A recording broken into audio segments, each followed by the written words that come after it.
Kalau kita udah makan karbo, nasi putih, kan tuh dia ada manis. Ya saat kita mau minum minuman yang lain, tolong lebih bijaksana. Pinter-pinter kita untuk batasin sendiri.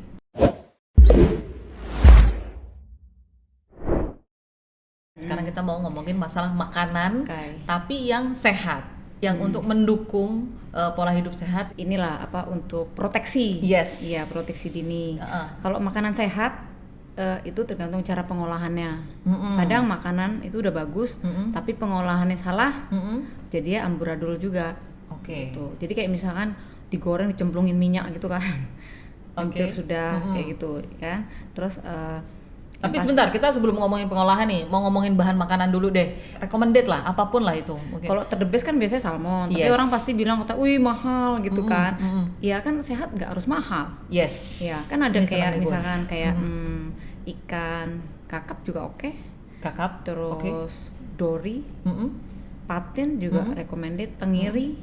Ya itu oke kok, maksudnya ikan-ikan seperti itu nggak masalah. Tapi sehat itu perlu makan ikan nggak sih? Kalau kayak saya kan yang nggak doyan ikan nih gimana nih?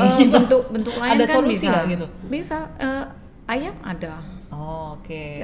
Yang terbagus adalah dada ayam karena dia lemaknya sedikit. Kalau ayam kan yang paling bagus lagi ayam kampung. Cuma kan orang pasti bilang lebih mahal ayam kampung. Terus udah gitu dagingnya dikit. Nah kalau ayam negeri ya pasti yang sering disuntik kan sayap gitu ya, sama paha ya. Berarti emang paling bagus dada ya. Supaya itu. Atau kalau nggak doyan itu apalagi ya? Sapi kali? Sapi. Boleh kita makan protein, nggak usah takut kayak aduh nanti kelebihan protein. Paling gampang protein itu ya setelapak tangan aja. Segini?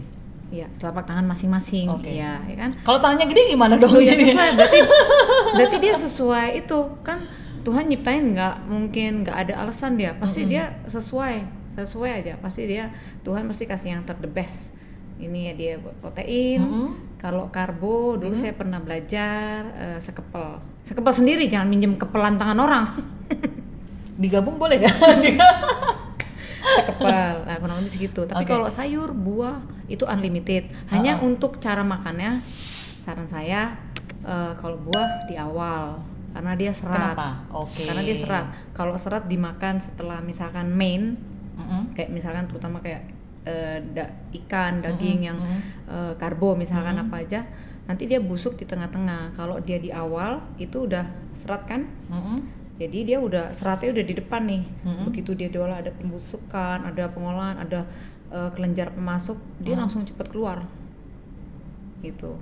Jadi diawalin dengan buah, tutup lagi dengan buah, itu the best. Dan nggak usah gini, Mbak, keburu enak. Misalkan 1 jus misalnya segini, minum aja setengah, lanjut makan, selesai, tutup buah lagi, beres kan. Jadi caranya aja nggak harus kayak misalkan pisang. Saya juga enak kalau makan 1 pisang sebelum kan kita udah nafsu, mau makan aja setengah, terus baru makanan inti. Baru tutup buah lagi. Kalau sayur bebas anytime di mana. Tapi tetap kalau bisa ya di buah depan. Dulu masuk di depan. Kalau sayur tuh ini loh dia karena alkalin kan. Buah juga alkalin. Tapi kalau buah lebih serat itu karena dia lebih cepat gampang busuk di dalam. Sayur harus lebih banyak ya. Iya, banyak. Oke, tapi ada jeda nggak sih antara makan buah, entah diapakan itu buahnya dengan main course-nya itu? Langsung nggak apa-apa kok. Jadi misalnya habis makan pisang, terus saya misalkan makan mau mashed potato sama ayam misalkan, nggak apa-apa langsung aja. Itu nggak jadi masalah. Yang penting kan cara pengolahannya. Tapi kan udah ini ya, maksudnya bahan makanannya bisa apa aja ternyata ya kan. Iya. Yang penting cara pengolahannya ya. Pengolahan ya berarti karena ini sebenarnya yang sehat ini kayak gimana nih gitu. Jangan sampai kita udah olahraga tapi terbuang saya juga karena makanannya nggak bagus. Kalau digoreng itu boleh, hanya jangan berendam di minyak gitu kan. Terus nanti LDL-nya dia naik kan. Kalau kita terlalu berendam gitu, apalagi dengan pemakaian minyak berulang-ulang. Kalau bisa ya, kan kadang pingin kayak goreng tempe tuh kalau nggak kering kan kadang nggak enak. Ya otomatis minyaknya dikit aja. Tapi sekarang kan udah canggih, ada air fryer. Kayak ikan kan kita bisa kering goreng tapi minyaknya dengan sangat minim, malah nggak pakai minyak udah oke kan Iya, ya. Tapi makan minyak pun nggak usah khawatir, jangan stres juga. Yang penting pokoknya dikit aja. Intinya segala sesuatu yang berlebihan nggak bagus, apapun itu. Apapun. Makan gorengan sebenarnya nggak apa-apa nggak sih? Kayaknya bukan hidup sehat banget. Paling kalau makan gorengan, misalkan udah tahu tempatnya itu recommended, boleh. Jadi nggak disaranin. Saya nggak mau menjatuhkan usaha manapun. Cuman ya karena kadang keseringan minyak yang dipakai berulang-ulang, otomatis ya kita sadar sendiri lah ya. Gitu. Kecuali yang recommended misalkan di mana emang tahu. Oh temen saya ini buka kafe nih apa, dia lihat oh bisa dilihat kan ini, oh oke. Gitu, nggak masalah. Toh misalkan pingin pun ya bolehlah makan, tapi kasih kayak jadwal. Pokoknya khusus saya mau makan yang ini gorengan, tapi bukan berarti boleh dilepas gila-gilaan ya. Hari Jumat. Udah Jumat doang gitu ya. Jumat doang. Itu pun juga nggak seharian Jumat ya. Misalkan saya batasin, pokoknya saya gorengan pokoknya 5 misalkan. Saya demen tahu, tempe sama singkong misalkan. Udah itu aja, selebihnya jangan gitu. Sama paling penting mindset tadi. Kalau mindset kita bilang gini, nanti dia akan berubah kayak saya mau makan ini nih, misalkan ini nggak recommended banget, emang yang aduh tingkat terbawah untuk nggak dimakan. Dia akan bilang gini, perlu nggak saya makanan ini, terus dia bermanfaat nggak badan saya. Pas saat dia masuk ke saya, dia bikin saya sehat apa bikin sakit, atau bikin stamina saya makin bagus, atau saya malah nanti radang, atau nah kalau mindsetnya kita udah begitu, nggak perlu worry kayak wah kayak saya seneng ini nih gimana ya, enggak. Itu nanti akan termindset sendiri, pasti dia akan dengan sendiri akan ngejadwal.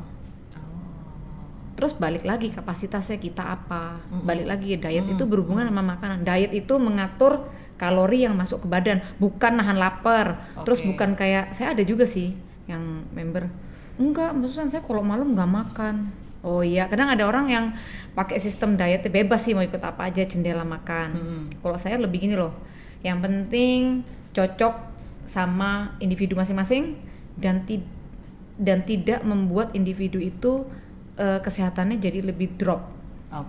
Loh, dengan diet itu justru harus diimbangin olahraga, tidur teratur, nafas itu malah lebih bagus, malah lebih prima. Baik number one tuh biasanya dari nafas, terus postural, cara berpikirnya itu lebih. Tapi kalau semuanya bikin drop, olahraga, makan ini, tapi sering ke kantor nggak masuk, lemes kata dia, berarti udah pasti salah. Ada yang pokoknya kalau sampai lemes, ada yang nggak pas aja. Berarti sebenarnya kalau untuk mau pola hidup sehat, diet pun juga nggak masalah ya, asalkan nggak masalah. Dan itu tetap masih bisa membuat imun kita bagus nggak sih, kalaupun kita dalam posisi diet gitu? Oh bagus dong.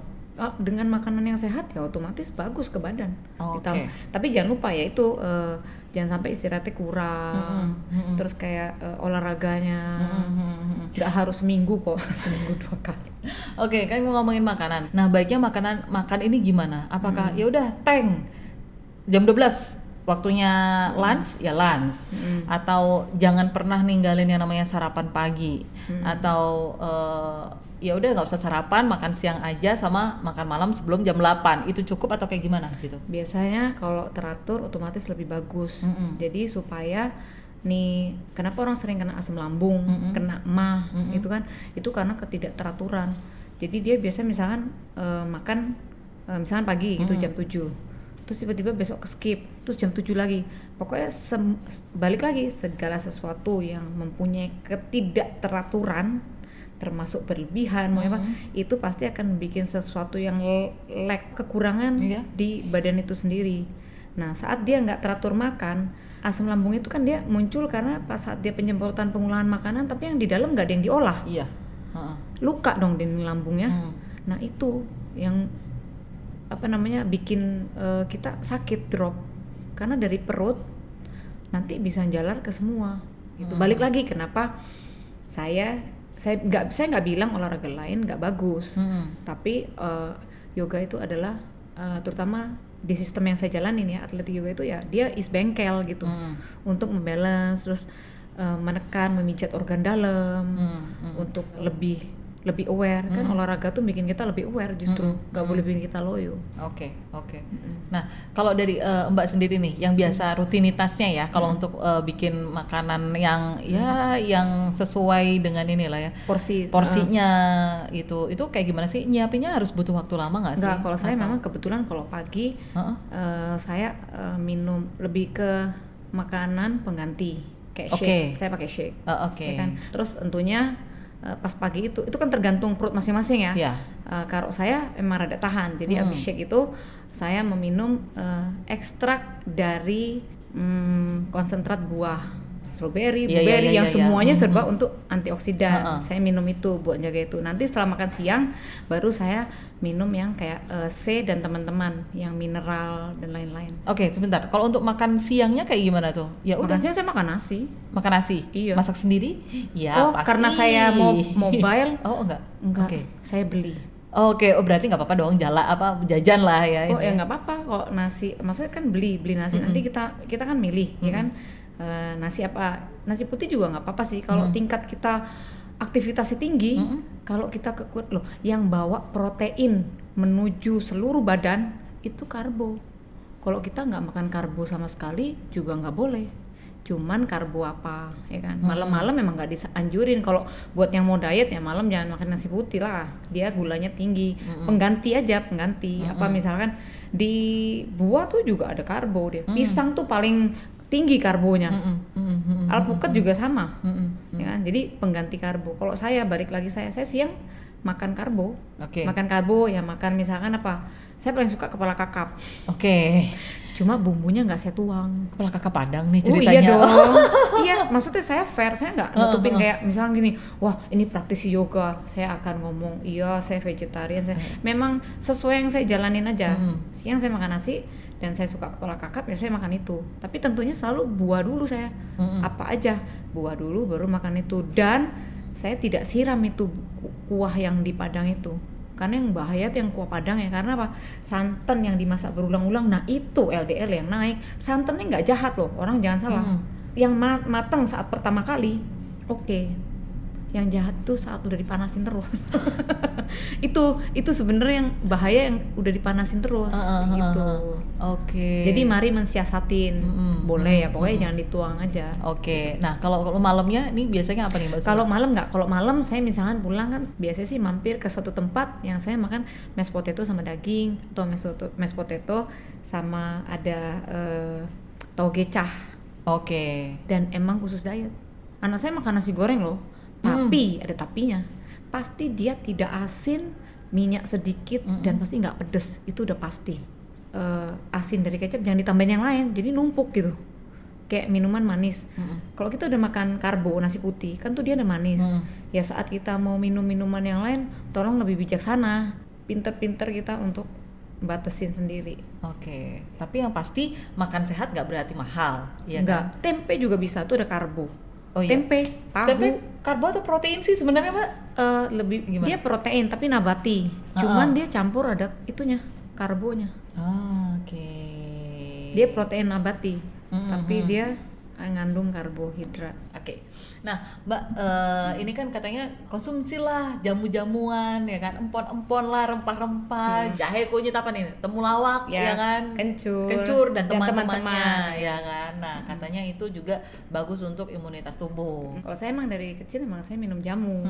Sekali lagi terima kasih kan ya sama corona. Jadi rempah-rempahnya kekayaan alam Indonesia jadi lebih naik lagi kan. Menunjukkan Indonesia luar biasa ya. Balik lagi ke jamu tersebut. Itu nggak apa-apa, memang boleh dikonsumsi. Batasnya sampai mana? Paling nggak ya 2 gelas, segelas tuh kan paling 150. Ya mungkin sekali minum 150. Nanti minum lagi siang misalkan 150. Atau ya udah cukup sekali, nggak apa-apa. Nah biasanya kalau dari Mbak Susan sendiri itu minumnya pagi, sore, siang? Kalau saya minum jamu lebih banyak di siang.